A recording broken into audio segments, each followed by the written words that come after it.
سبحان ربك رب العزة عما يصفون وسلام على المرسلين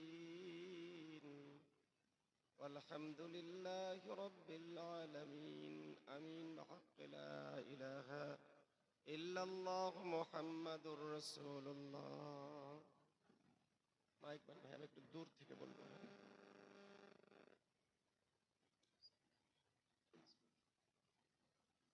আসসালামু আলাইকুম ওয়া রাহমাতুল্লাহি ওয়া বারাকাতুহু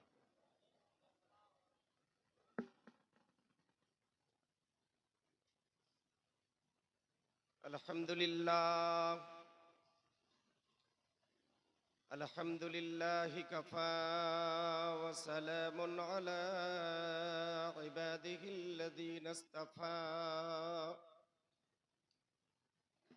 أما بعد أعوذ بالله من الشيطان الرجيم بسم الله الرحمن الرحيم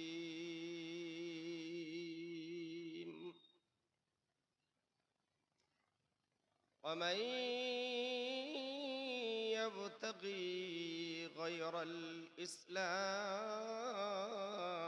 دينا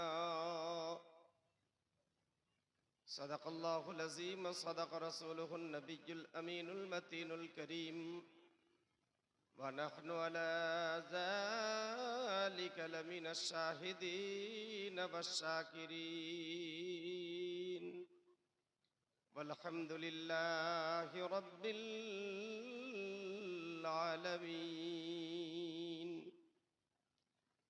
সমস্ত প্রশংসা মহান আল্লাহ তাআলার জন্যই তারপরে পরে তিনারি হাবিবুল হাবিব জনাবে আকায়ে নামদার মাহবুবে তাজদার নবী মুখতার সরকারে মদিনা সরবরে কলব সিনা হুজুর মুহাম্মদুর রাসূলুল্লাহ সাল্লাল্লাহু আলাইহি ওয়াসাল্লামের উপর হাজার হাজার দরুদ ও শান্তির ধারা বর্ষিত হোক। সকলে মিলে নবীর উপরে দরুদ পাক পড়ুন। আল্লাহুম্মা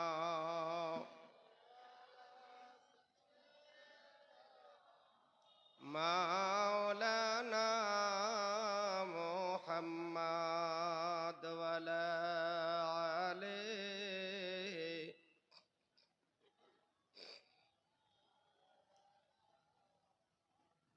সাল্লাল্লাহু আলাইহি ওয়াসাল্লাম। একটু হালকা ইকোটা বাড়ান। কোরআনে পাক হতে আয়াতে কারিমা তেলাওয়াত করেছি। ওয়ামান ইয়াবতাগি গায়রাল ইসলামে দীনা,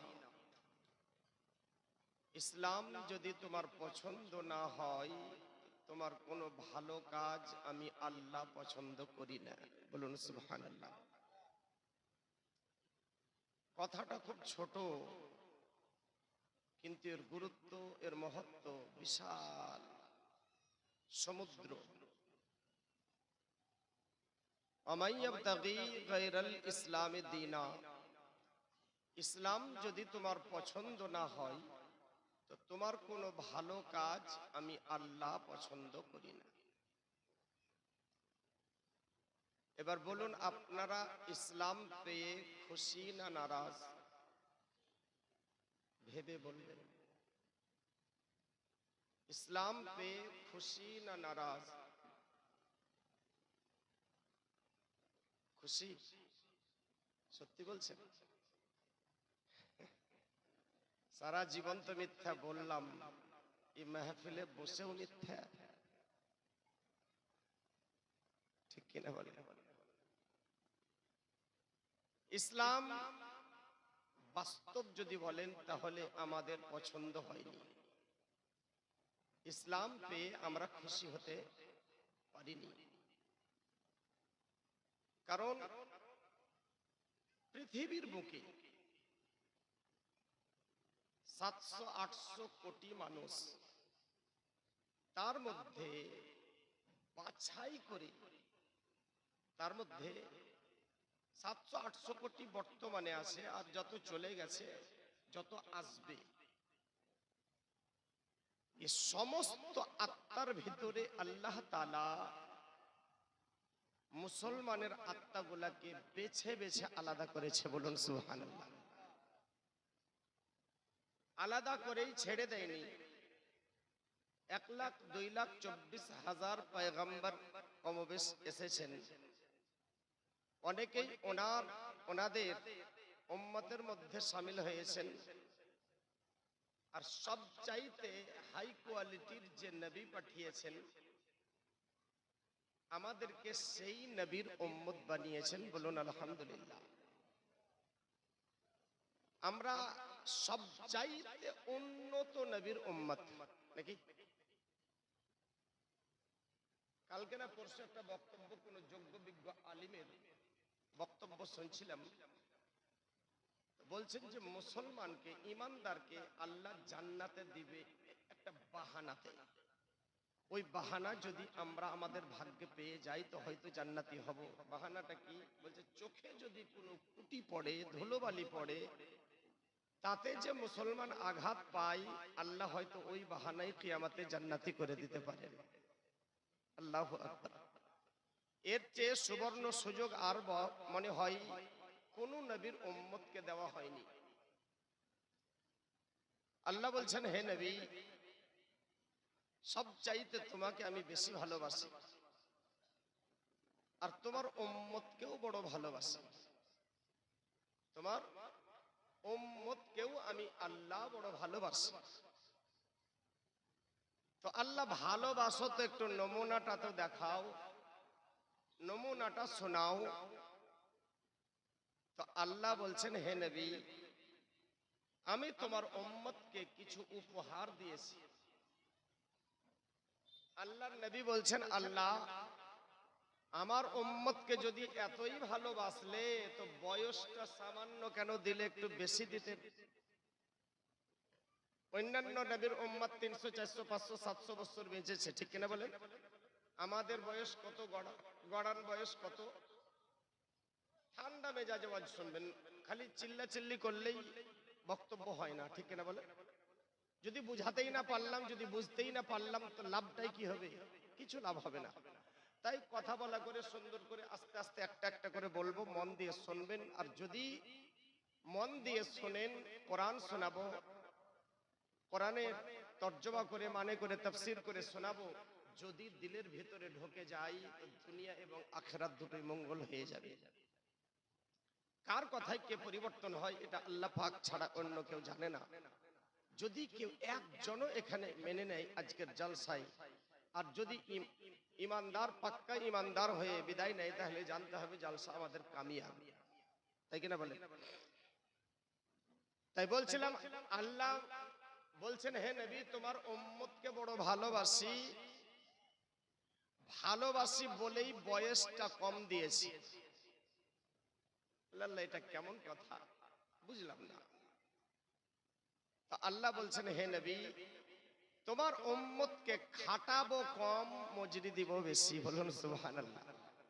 তোমার উম্মতকে খাটাবো কম, মজুরি দিব বেশি।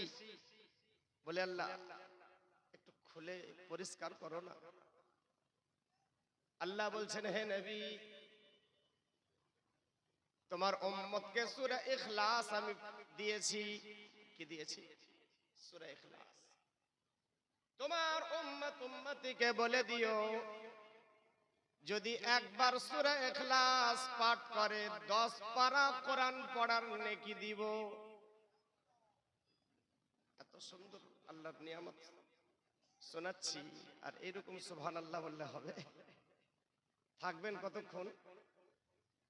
জিজ্ঞাসা করে, থাকবেন কতক্ষণ? সারা রাত? আমি 12টায় চলে যাব, আপনারা থাকেন, অসুবিধা নাই। আল্লাহ বলেন, হে নবী, সূরা ইখলাস যদি একবার পাঠ করে 10 পারা কোরআনে পড়ার নেকি দান করব।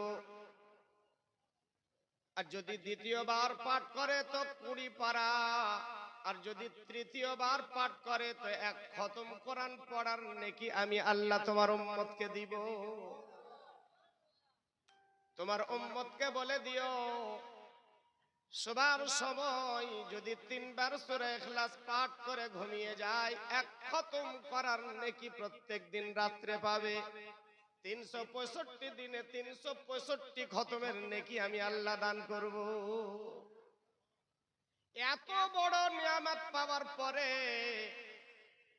পড়েছি আমরা 3 বার সূরা ইখলাস, আর বলেন না পড়েছি?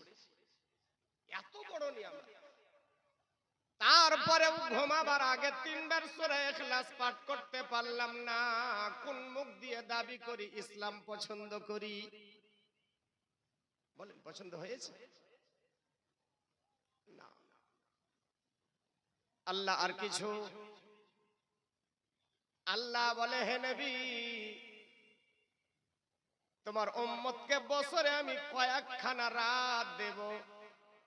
একটা রাত যদি ইবাদত করে তাহলে 83 বছর 8 মাস ইবাদত করলে যে নেকি পাওয়া যায়, আমি আল্লাহ এক রাতের বিনিময়ে তোমার উম্মতকে তার চাইতে বেশি নেকি দিব। ওই রাত আমরা জীবনে পেয়েছি না পাইনি? বলেন, পেয়েছি না পাইনি? পেয়েছি। কোনদিন রাতটা ইবাদতে কাটিয়েছি? হ্যাঁ কিনা বলেন? কাটিয়েছি। একটা রাত, বছরে একটা রাত আল্লাহর ইবাদতে কাটাতে পারলাম না। ভুল করেছি, জীবনে ভুল করেছি। আগামী দিনে যদি আমরা পাই সারা রাত আল্লাহর ইবাদতে মগ্ন থাকব ইনশাআল্লাহ। বলুন ইনশাআল্লাহ। কিয়ামতের দিন, আচ্ছা বলেন আমরা বাঁচবো কতদিন? গড়ান 60 80 ধরলাম, 80 বছর ধরলাম। 80 বছর সারা জীবন পাপ করলাম, একটা রাত নেকি করলাম। ওই রাতটা, একটা জীবনের একটা রাত ইবাদত করলাম। কিয়ামতের দিন আল্লাহ যখন বান্দাকে বলবে, আল্লাহ বান্দারে 80 বছর তোমাকে জীবন দিলাম, কোন পথে কিভাবে কাটালে পরিষ্কার করে হিসাব দাও। বান্দা তখন বলবে, আল্লাহ কিসের হিসাব চাও, খুলে বলো। বলে 80 বছর তোমাকে যে বয়স দিয়েছিলাম কিভাবে কাটিয়েছো? বলে সারা জিন্দেগি গুনাহ করেছি, সারা জিন্দেগি গুনাহ করেছি, একটাও নেকি কোনোদিন করিনি। বলে তাহলে এবার ভাবো, এবার তুমি ফয়সালা করো, যাবে কোথায়, জান্নাতে না জাহান্নামে? কোথায় যাবে? আরে বলেন না গো, জাহান্নামে। বান্দা বলবে, আল্লাহ হিসাবটা তো একটু ভালো করে মিলাও। আল্লাহ বলবে, বান্দারে কিসের হিসাব? বলে একটা রাত ইবাদত করলে 83 বছর 8 মাসের নেকি দিব বলে ওয়াদা করেছো। জীবনে একটা রাত তো আমি জেগে কাটিয়েছি, এখনো তো 3 বছর 8 মাসের নেকি পাওনাদার। বলবেন না সুবহানাল্লাহ? এ হলো নবীর উম্মত। ভাগ্যবান উম্মত আমরা, এমন রাত পেয়েছি। সুবহানাল্লাহি ওয়া বিহামদিহি। তারপরেও ইসলাম আমাদের পছন্দ হলো না। তারপরেও যদি ইসলাম পছন্দ হতো, যারা ভেড়ার মতো চুল কাটে এরা ওইভাবে চুল কাটতো। বলেন, এখন চুল কাটার ডিজাইন দেখলে ভেড়ার বাচ্চা মনে হয়। জীবনে কোনোদিন বলেছি যে আমার নবীর সুন্নাত যেভাবে রেখেছেন, নবী যেভাবে চুল কেটেছেন ওই ডিজাইনে আমার চুলটা কেটে দাও? বলেছি আমরা জীবনে কোনোদিন না।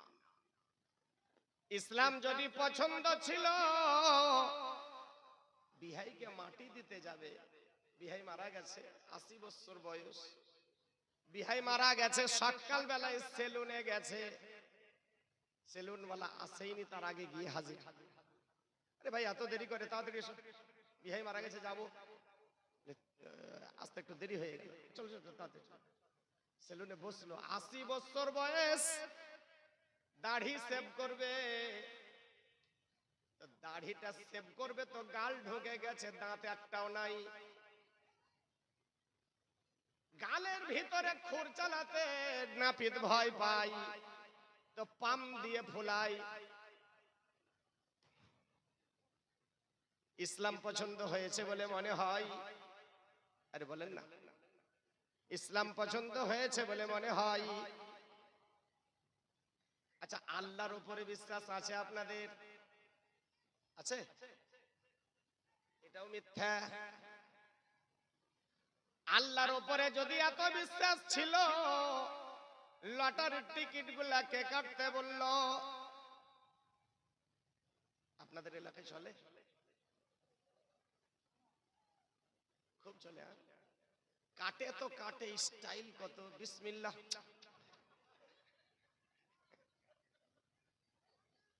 আস্তাগফিরুল্লাহ। এভাবে টিকিট কাটে কি কাটেন কিছু বলবেন?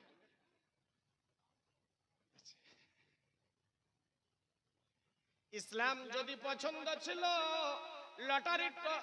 লটারির টিকিটের উপরে তুমি ঈমান আনলে কি করে বলো?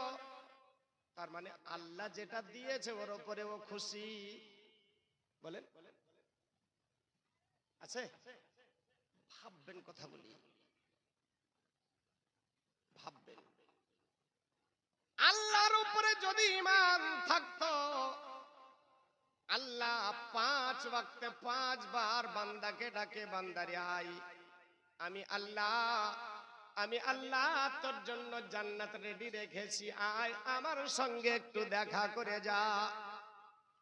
মসজিদে আজান হয়, বান্দা মসজিদের দরজা দিয়ে মোটরসাইকেল চালিয়ে চলে যায়, ঘরের দিকে তাকিয়ে দেখে না। এমন বান্দা আছে না নাই? বলেন, কে কে আছেন একটু হাত উঠান দেখি। নাই। তার মানে সবাই নামাজি, আল্লাহ ডাকলে সবাই গিয়ে হাজির হয়। আল্লাহ জিবরিল আমিনকে বলে, জিবরিল, আমি আল্লাহ বান্দাকে ডাকলাম, আর আমার ঘরের সামনে দিয়ে চলে গেল, ঘুরিয়ে দেখলো না, এর নামটা লিখে রাখো। বলে, আল্লাহ কি হবে? বলে, আজকে আমি ডাকলাম, বান্দা আসলো না, কিয়ামতের দিন যেদিন এই বান্দা বিপদে পড়বে আর কাঁদবে, ওর কান্না আমি আল্লাহ সেদিন শুনবো না। এর কান্না আমি আল্লাহ সেদিন শুনবো না। দিনে যদি 5 বার করে ডাকে তো মাসে কত হয়? বলেন, 150 বার। মাসে 150 বার, তো বছরে কত হয়? 1800 বার। প্রত্যেক বছর 1800 বার করে বান্দাকে আল্লাহ ডাক দেয়, বান্দারে আয়, এসে খালি আমাকে সেজদা কর। তুই জানিস বা না জানিস তাতে আমি আল্লাহ ওদিকে দেখতে চাই না, শুধু কপালটা আমার দরবারে ঠুকে দে। তুই যখন কপাল ঠুকবি, আমি আল্লাহ আমার কুদরতি পা তোর কপালের নিচে রেখে দিব, আর তোর জীবনের গুনাহগুলি মাফ করে দিব। বান্দারে আয়, আর কিয়ামতের দিন তোকে উপহার স্বরূপ জান্নাত দিব, যে জান্নাত এত সুন্দর তৈরি করেছি, জীবনে কোনোদিন কোনো বান্দা দেখেনি, নবী ছাড়া অন্য কাউকে আমি আল্লাহ দেখাইনি। বান্দারে আয়, এ জান্নাত এত সুন্দর যে জান্নাতে যখন জান্নাতি বান্দারা যাবে, জান্নাতের গেটটা দেখতে দেখতে 500 বছর কেটে যাবে। জান্নাতের গেটটার দিকে তাকিয়ে থেকে 500 বছর কাটবে।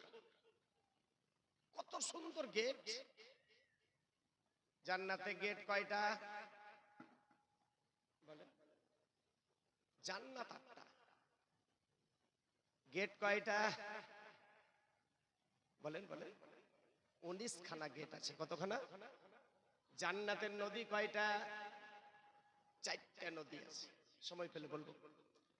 আল্লাহ বলে বান্দা তুই সেজদা করতে গিয়ে যদি ভুল হয়ে যায় আমি আল্লাহ সেটাও ক্ষমা করে দিব। শুধু আয়, আমি ডাকলে তোর চাকরি বাকরি ব্যবসা বাণিজ্য চাষবাস আমি আল্লাহ দেখব না, আমি আল্লাহ ডেকেছি সব কাজ বাদ দিয়ে আমার কাছে আই। গেছি আমরা কোনোদিন? আরে বলেন না গো, গেছি? তাহলে ইসলাম পছন্দ কি করে হয়েছে? কথাগুলো মিথ্যা নয়, পুরো মিথ্যা। আল্লাহ বলে বান্দা, মায়েরা গল্প করিয়েন না, গল্প করিয়েন না। তারপরেও গল্প বন্ধ করা মুশকিল আছে নাকি বলেন? যাই হোক, একবার দরুদ পড়েন, আল্লাহুম্মা সাল্লি আলা মাওলানা মুহাম্মাদ ওয়া আলা আলি মাওলানা মুহাম্মাদ। এত জলসা, গ্রামে গ্রামে দুটা তিনটা করে জলসা বছরে নাকি বলেন? তারপরেও জনগণের উন্নতি হয়েছে, হ্যাঁ কিনা বলেন? এর কারণটা কি? বিশাল কারণ। কারণটা কি জানেন? বলবো। আমার ব্রেন মোতাবিক আমি ভেবে দেখেছি, এর মেন কারণ হলো জনগণ আলিমদের কথা মতো চলে না। মেন কারণ হলো আলিমদের কথা মানে না। জান্নাতে 8টা, আর জান্নাতে যাবার রাস্তা কয়টা? দরজা 19টি। আমি যে জান্নাতে যাব এখান থেকে তার রাস্তা কয়টা? জান্নাত ওখানে আছে, ওখানে 19টা গেট আছে। এখান থেকে যে আমি যাব 4টা রাস্তা। কটা রাস্তা? জান্নাতে যাবার 4টা রাস্তা। কি কি? কুন্না আলিমান আও মুতাআল্লিমান আও মুস্তামিআন আও মুহিব্বান লাহুমা ফালা তাকুন খামিসা ফাতুহলিক। বলুন না সুবহানাল্লাহ। আল্লাহর নবী বলেন জান্নাতে যাবার 1 নাম্বার রাস্তা হলো কোন আলিমান, আলিম হও। আপনারা হয়েছেন, হ্যাঁ কিনা বলেন? কিছু বলছেন না, মনে হচ্ছে কবরস্থান। আপনারা আলিম হয়েছেন না, তার মানে এই রাস্তা কোনদিন কখনো আপনাদের জন্য খুলবে না। এটা কাদের জন্য? শুধু আলিমদের জন্য। আও মুস্তামিআ আও মুতাআল্লিমান। দ্বিতীয় নাম্বার রাস্তা, যদি মৌলবি হতে না পারো তো তালিবুল ইলম হয়ে যাও। দ্বিতীয় রাস্তা তালিবুল ইলম হও। আপনারা হয়েছেন? হননি, মানে এই রাস্তাও বাদ। 3 নাম্বার রাস্তা হলো আও মুস্তামিআন। যদি না পারো তো মৌলবি সমাজ যেটা বলছে ওটা মেনে নাও। মৌলবি সমাজ যেটা বলছে ওটা মেনে নাও কমপক্ষে। তো মৌলবি সমাজের কথা এ জনগণ মেনেছে, হ্যাঁ কিনা বলে? মৌলবিদের কথা আপনারা মানেন? কিছু বললেন না, বললে আমি কেমন করে বলবো? হ্যাঁ কিনা বলবেন তো? মৌলবিদের কথা জনগণ মেনেছে, মানেনি। মৌলবিদের কথা যদি মানত, বিয়ে বাড়িতে ডিজে বাজতো। আপনাদের দিকে বাজে? বিয়ে বাড়িতে ডিজে বাজে? আলহামদুলিল্লাহ, শুনে ভালো লাগলো। মৌলবিদের কথা যদি মানত, বেটার বিয়েতে ডিমেন্ড নিত।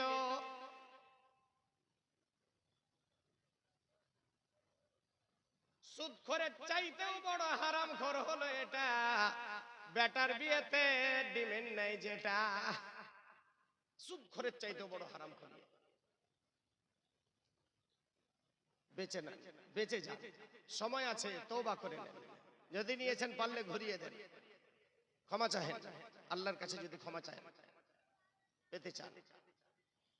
3 নাম্বার হলো মুস্তামিআন, মৌলবীদের কথা যদি জনগণ মানত, সুদের ব্যবসা গ্রামে চলতো, ঘুষের ব্যবসা চলতো, মদের ব্যবসা চলতো, গ্রামে মদ বিক্রি হয় কি হয় না? আরে বলেন না, যুবকেরা মদ খায় কি খায় না? মুসলমানের যুবকেরা মদ খায় কি খায় না? আপনাদের গ্রামে খায় কিনা জানি না, খায়? হ্যাঁ কি বলেন, খায়? কে কে খান একটু হাত ওঠান দেখি।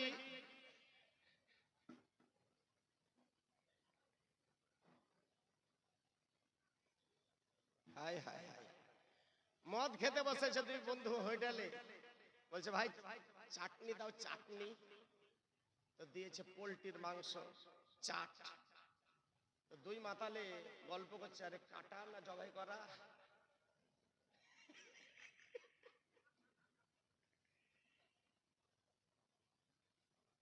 কাটা না জবাই করা? কাটা হলে খাবে না।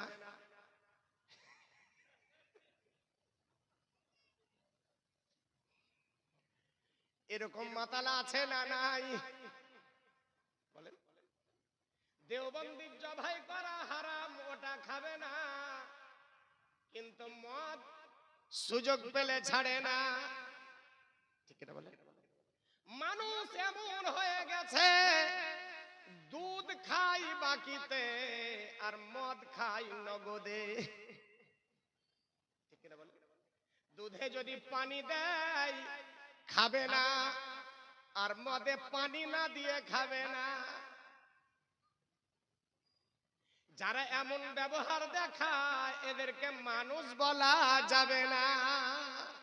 দেখতে মানুষের মতো, এরা আসলে মানুষ নয়। তাহলে মানুষ যদি না হয় তাহলে কি করে বললো, কোন মুখখানা দিয়ে দাবি করলাম যে ইসলাম পেয়ে খুশি হয়েছি? ইসলাম পেয়ে খুশি না নারাজ?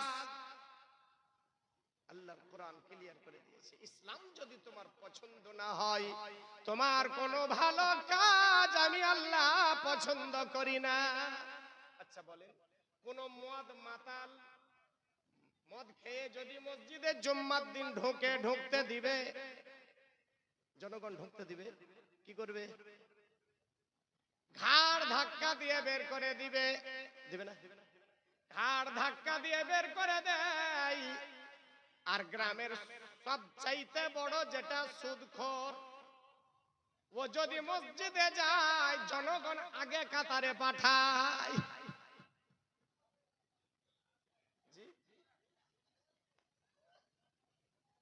আগে কাতারে পাঠায়। তো এটাও হারামখোর, ওটাও হারামখোর, মদখোর ও সুদখোর। তো একজনকে মসজিদের আগে কাতারে কেন আর একজনকে বাইরে কেন? ইনসাফ সঠিক কি করে হলো? কিন্তু হয়তো হচ্ছে তো, ঠিক না বলে? তাহলে সুবিচার যারা করলো না, এরা ইসলাম পেয়ে খুশি না নারাজ?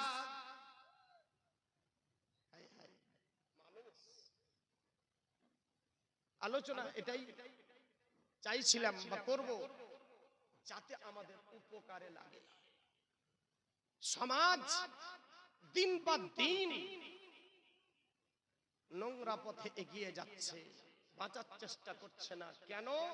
কারণ একটাই কারণ, যে মৌলবীদের কথা মানুষ মানতে চাহে। আর যদি মৌলবীদের কথা জনগণ না মানে, তাহলে জাহান্নাম ছাড়া অন্য কোনো ঠিকানা হবে না। কিন্তু দুঃখের বিষয়, যারা গ্রামের ইমাম সাহেব, এদেরকে হক বলতে দেওয়া হয় না। আর যদি হক কথা বলে মসজিদে টিকতে দিবে না। ইমাম যদি বলে সুদ খাওয়া হারাম, মদ খাওয়া হারাম, ঘুষ খাওয়া হারাম, বেটার বিয়েতে টাকা নেওয়া হারাম, এদের বাড়িতে খাবো না, পরের দিন বলবে মৌলবি তোমাকে মসজিদে থাকতে হবে না। বলবে কি বলবে? আর যে বক্তব্য আমি দেই একবার গেলে দ্বিতীয়বার আর ডাকে না। জি, আমার গ্রামের পাশে একটা দাওয়াত হলো গত বছর, এক মৌলবীকে দাওয়াত দিয়েছে, তোমার মৌলবী দায়িত্ব তুমি নাও, কাকে কাকে দাওয়াত করবে তুমি করো। ও আমার বন্ধু, আমাকে দাওয়াত করেছে। এবার পরে 2-4 দিন 10 দিন পরে জিজ্ঞাসা করছে কাকে কাকে দাওয়াত দিলে। আমার এলাকার তো সব চিনে আমাকে, সবাই বক্তব্য জানে, সবাই শুনে কি বক্তব্য কেমন দেয়, কি কি বলে ও জানছে, ওইগুলাই বলবে। তা আমাদের যে প্রধান পঞ্চায়েতে যে কাকে যে দাওয়াত দিয়েছে বলছে অমুক অমুক অমুক, আর ওই ফখরুদ্দিনকে, ইবাটাকে বাদ দাও। এর কথাবার্তা মানে মিষ্টি নাই, এর কথা মিষ্টি নাই, একে বাদ দাও। পরে আমাকে দাওয়াতটা ক্যান্সেল করলো।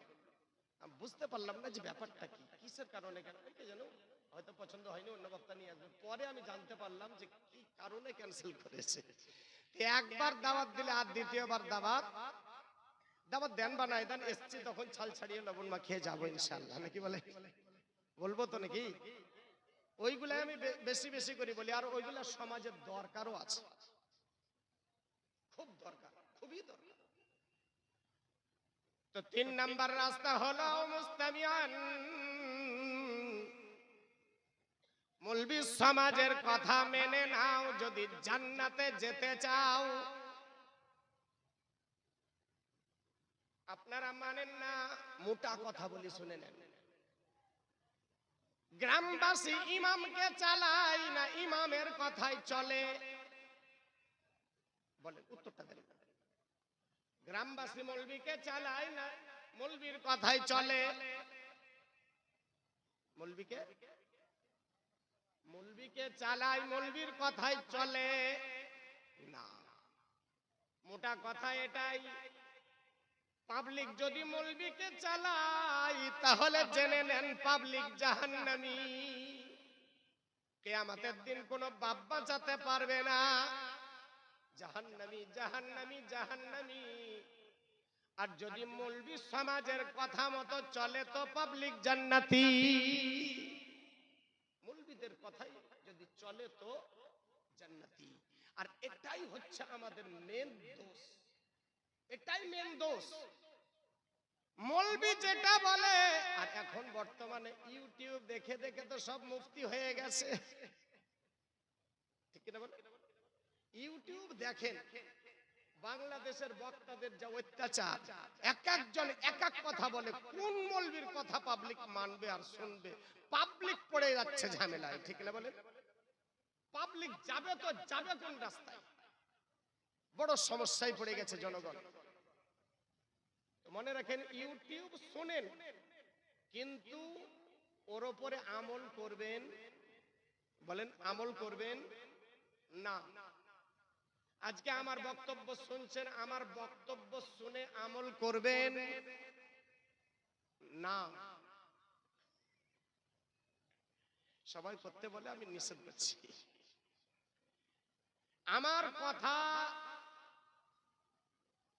আমার কথা মতো আমল করবেন না। যেটা আপনি বুঝলেন সেটা অন্য যোগ্য বিজ্ঞ আলিমকে জিজ্ঞাসা করেন, কারণ আমি ভুল বলতে পারি কি পারি না, আমার ভুল হতে পারে কি পারে না। অতএব আমার কথা শুনে হঠাৎ করে আমল করতে যাবেন না। যদি যান তো ঠকবেন, জিততে পারবেন না। তাহলে কি করবেন? কোন আলিমকে জিজ্ঞাসা করেন, যদি বলে ঠিক বুঝেছেন আমল করেন তাহলে করবেন। ফুটবল খেলা দেখেছেন বর্তমান অবস্থা কেমন? ফুটবল খেলা দেখেছেন না দেখেন? প্লেয়ার কয়টা থাকে? কটা? জীবনে দেখেননি। 11টা থাকে না 22টা? 22টা। আচ্ছা বলেন তো ওই প্লেয়ারে আর যারা দর্শক, এই দর্শকের পার্থক্যটা কি জানা নাই? অনেক পার্থক্য। প্লেয়ার হলো পরাধীন, প্লেয়ার পরাধীন, আর যারা দর্শক দেখে তারা হলো স্বাধীন। একে পেশাব লাগলে যাবে, পায়খানা লাগলে যাবে, চা খাবে, সিগারেট খাবে, পান খাবে, আর কিছু খাবে, কথা বলবে, সব করবে। কিন্তু প্লেয়ারকে খেলতে খেলতে যদি পায়খানা লাগে যেতে পারবে? ও যদি মনে করে যে আমি আমার লেবাসে খেলবো, ভারতীয় যে জার্সি আছে ওটা পরবো না, নামতে দিবে মাঠে? যদি তুমি খেলতে চাও, কোটিপতি হলেও উপায় নাই, ভারতের যেটা জার্সি আছে ওটা তোমাকে পরতে হবে, তুমি বাধ্য। তার মানে প্লেয়ার হলো পরাধীন আর জনগণ হলো স্বাধীন, ঠিক না বলে? জনগণ হলো স্বাধীন। এবার বলেন আপনারা ইসলামের প্লেয়ার না দর্শক?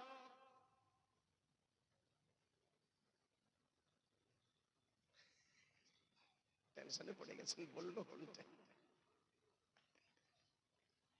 আপনারা প্লেয়ার না দর্শক? আর বলেন না গো কিছু।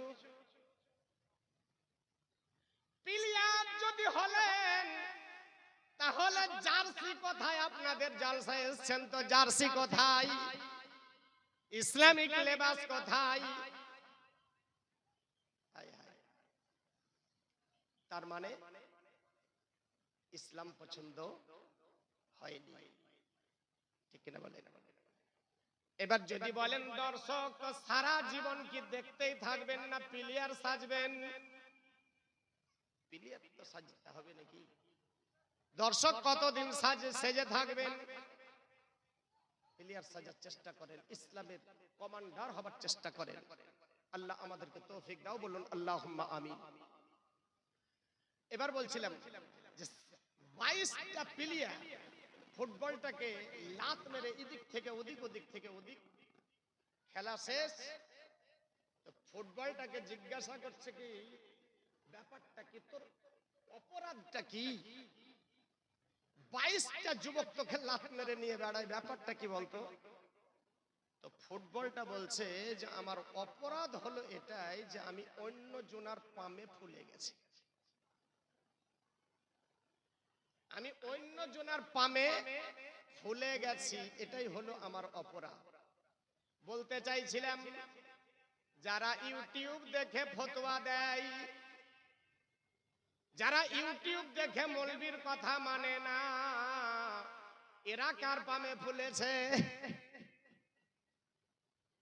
এরাও তো অন্যের পামে ফুলে গেছে। 22টা প্লেয়ার লাত মারবে কি মারবে না? বলে সাবধান হয়ে যান। ইউটিউব দেখেন কিন্তু ফতোয়া দিয়েন না, মৌলবীর উপরে ফতোয়া চালাবেন না।